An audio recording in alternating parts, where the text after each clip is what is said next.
is going on, everyone, and welcome to Kart 63. My name is Ben. Just to introduce myself, thank you very much for stopping by, whether this is your first time here or you're a subscriber to the channel. Thank you very much. I can't even begin to tell you how much I appreciate every single one of you, every DM I've ever answered, any comment ever left. I truly do appreciate all of you.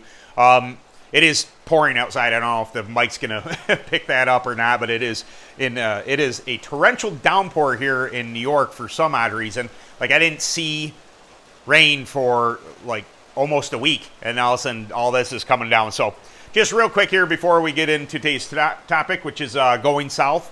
I have some thoughts on that. I just got back from the Grand Nationals, which was down south, which prompted the concept to this video because, again, it's fresh in my head, and I think that's the best way for me to do videos is when stuff's real, prominent there. So I qualified 14th. I had to race my way in through the heat race, finished second in the heat race, locked me into the A main. That made me start 16th, so right in front of the B main transferees, which 20 started the main.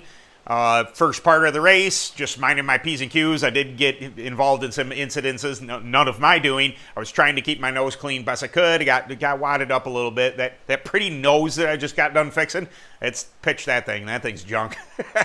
Whole bottom's broke out of the front of it. Anyway, so race goes on. You can see the entire race. I mean, if you want to go and check out my GoPro, I did post that up. But started, some of the cautions started to spit out some people, this and that. At one point in time, after that big wreck I was involved in, I was like 13th or 15th, something like that. And then a couple more dropped off. I think I may have gotten one or two. And then there was a point that was about halfway through the race where we had gotten a caution again, and I looked, and I was just like, I'm in the top 10. It is time to go. And apparently my cart was ready for the long run. It was coming on. I ran my fastest lap on lap 16, and I was looking down the race monitor, and everybody else was 4, 5, 6. I think maybe there was a 9 or 11 in there, but mine was by far the latest fast lap there. Not comparing it to anybody else's. They may have been faster than me. They very well could have been, but my personal fast lap came on lap 16, which is great. That's a little too late. A little too little, a little too late, that type of scenario. I could see the leaders. I needed another caution to close that gap to see if I could do anything with them. But regardless, I started 16th. I ended up 5th. That 5th place finish ties my best in a Grand National with another 5th place finish. But what it did was my point tally leading up to that was better than I had before. So I am actually ranked number 3 in national points. So it would be Evan C, number 1, Robbie Yao, number 2, two phenomenal drivers, and then myself in the top, to round out the top 3 for the national points in UAS. So I'm not gloating or anything like that. I'm kind of proud. That's a lot of work. I went down into a part of the country that I am not used to, and I guess we'll start there. Going south, this idea that this is, mostly for the northerners. The concept is mostly for the northerners that are going south. What some of the things you might want to expect when you go down south. Now, I fully anticipate I don't want to say get some backlash from the southerners, but maybe to be corrected on my perception of some things. I mean, there's not a ton here. It's not like I'm going on some outlandish concepts here. But the day racing thing, I know the tracks run at night. They have southern tracks that do run at night. But like State Series, a big event like this, the UAS Grand Nationals, we race during the daylight. That is something somewhat not new to me. I just don't do it that often. So if you race during the day up in New York, in PA, the tracks tend to really dry out. They get fairly dusty, especially up here in New York. Day races are kind of tough on us, unless there's good track prep. There's always, exceptions to that rule.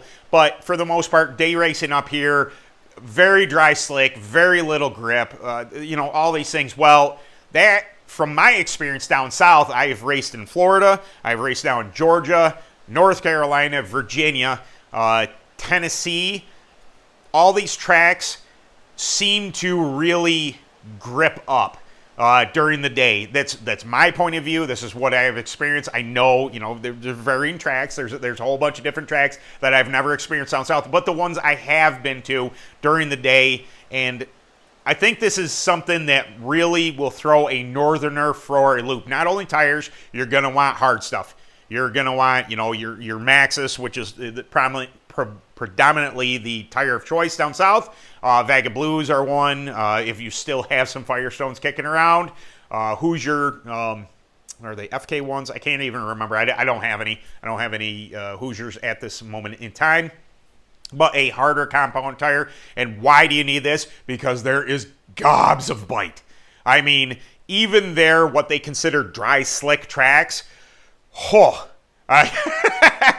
it is ridiculous. So here's my experience.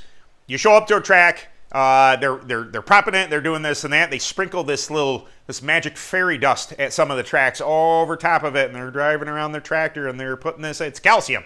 Now, calcium, from my experience, has either, if it's a real wet track, it helps bind the track together and keep the moisture in the track. So come nighttime, things don't come apart. Well, if you're day racing, what it does is it makes it like concrete. The term dirt fault, I think, is directly related to calcium usage at a track. It will lock together the surface, so much so that sometimes it'll break apart if it's too much. If the top layer it'll start to develop a little hole, which becomes a big hole, and then there's problems. But for instance, at GKK, it just bound the entire surface together that when we walked out on the front stretch, I mean, it was like concrete. It was crazy. And the amount of grip was just something that us northerners don't always get to experience. Up in the north, we have wet grip. So, for instance, I'll just bring up AMS. John at AMS, Allegheny Memorial Speedway, is a very heavy track, and it's a wet grip. So you're going to run soft tires for the most part. Don't get me wrong. There's times when you run harder tires. But Vaga Yellow is punching 25, 30, on a nice saturated heavy night. That is our type of grip. Well, the grip is different. Like there's tremendous bite off the corner and through the corner, but it's different. Like you can still slide on that type of grip. Well, northerners going down south, when their tracks grip up, first off, they're going to sprinkle that stuff. It's going to get running, and the track is going to be greasy, no grip.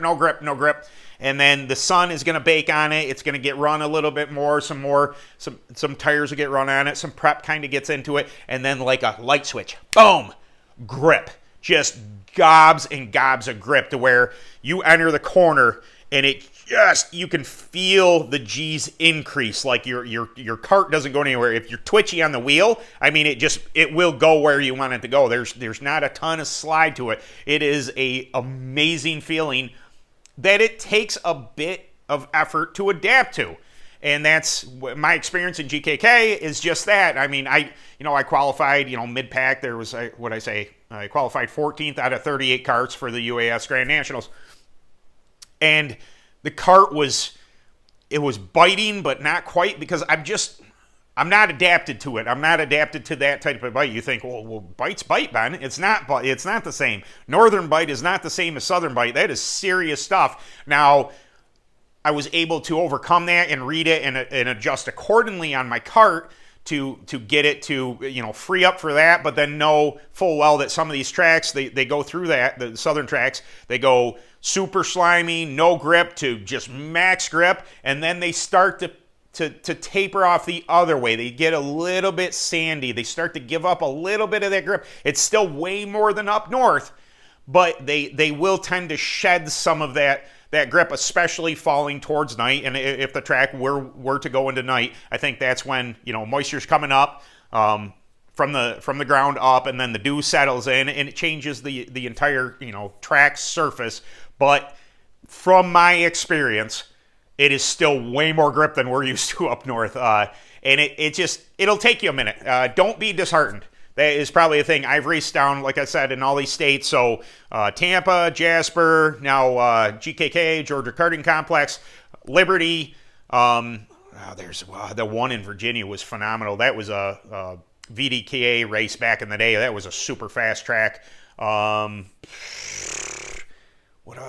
There's one track that I'm thinking of in particular. It's a super fast track I really enjoyed in Virginia. Maybe one of you guys can point it out, and as soon as you say it, it'll be like, yeah, that one.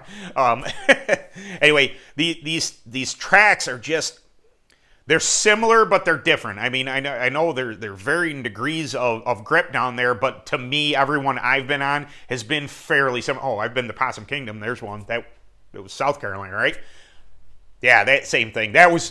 I think that was my first experience with Southern grip, because I'd heard this. I saw them sprinkle the calcium on the track, and I went out in practice. It was Fred Jackson Memorial Race. It was eons ago. But I just sent it. I sent it in the corner. Southern grip, it's going to catch me. No, it wasn't ready. It was that slimy thing, and I went and hay baled it into the fence. Luckily, it didn't hurt anything. Like I said, that was a long time ago. That was the only person that remembers that happening is me. So tires, like I said, the grip factor, the day racing, these are all just things that if you do want to, as a northerner, experience the Southern racing culture, it's just going to be different. Some tracks, they do run heat races like I do. I've experienced some of the state series. So basically that's practice, a couple runs of practice, whatever. Then you go out for time qualifying, and then that's feature. Those are the state race schedule. So that's not the common thing. There's not a ton of state races around anymore. There's a couple. I think Florida still has their going and everything. But for the most part, it's going to be Saturday night track. So you're probably going to get heat races and stuff like that, like we do up north. At first, I didn't think that's the way they did things down south. They do. From people like you, making comments and me obviously seeing videos of heat races down south. So I was like, oh man, they do run things like we do up here. It's just, that's a Saturday night track. To that point, I had only experienced state races. So, I don't know. I just thought I'd bring this to your attention. Probably kind of rambled on a bit. If it was kind of hard to follow, I'm sorry about that. But it's fresh in my head. I just got back. It is a different world compared to what we're used to. It's fun to experience. If you're going to do it just once, definitely do your research. Hopefully this video maybe helps you a little bit. If not, reach out. I can kind of, I'll point you in the right direction. I'm no professional at it. Obviously, those Southern guys, they, especially in UAS, Evan C. and Robbie Yao and all those Cope was just on fire with that Jawa. That thing was a monster too. Oh goodness, the tire game down there is huge too. I got my way of doing tires, and it worked for the most part, but I still was a bit off. I need more time down there, and that's what I want to convey to you. Don't be disheartened. If you want to experience it, I highly suggest you go and experience a Southern race to feel what this is like, but be forewarned that they don't mess around down south. They are fast, they know what they're doing, and they're on their game. So just be prepared for that. So I guess that's good enough for today. It was supposed to be Quick Tip Tuesday, but I really wanted to kind of get this out there while it was fresh in my head. So if you didn't mind hitting a like on the video, that would be fantastic. Or you could subscribe to the channel. That would be even better, along with the thumbs up. Right? Okay. Again, thank you very much, everybody, for watching these videos. I met a bunch of great people again this weekend. Anytime it seems I get to go out to the track now, I meet somebody who's seen my videos, and they thank me for the videos, and I don't want that to, it's not falling on deaf ears. I truly do appreciate that you guys watch these videos, and you come up to me and say, hey, because regardless of how you think the internet works, I am the same goofy person in person that I am here. And I think the people who met me so far can attest to that just a regular racer, going through this crazy world like everybody else, and just trying to help. It's really what it comes down to. Not always right. Actually, according to my wife, I'm wrong quite a bit. But I'll try never to steer you in the right or the wrong direction. I always try and point in the right direction, whether I'm completely correct on everything or not. At least, here's the way that you want to be looking at going. I may not have all the answers, but that's the way. Okay, so that's the premise here. So, all right, guys, I guess, yeah, I'm gonna look at this video and say, dude, just shut up. Just so, all right, guys, see you Sunday for another video. All right, later.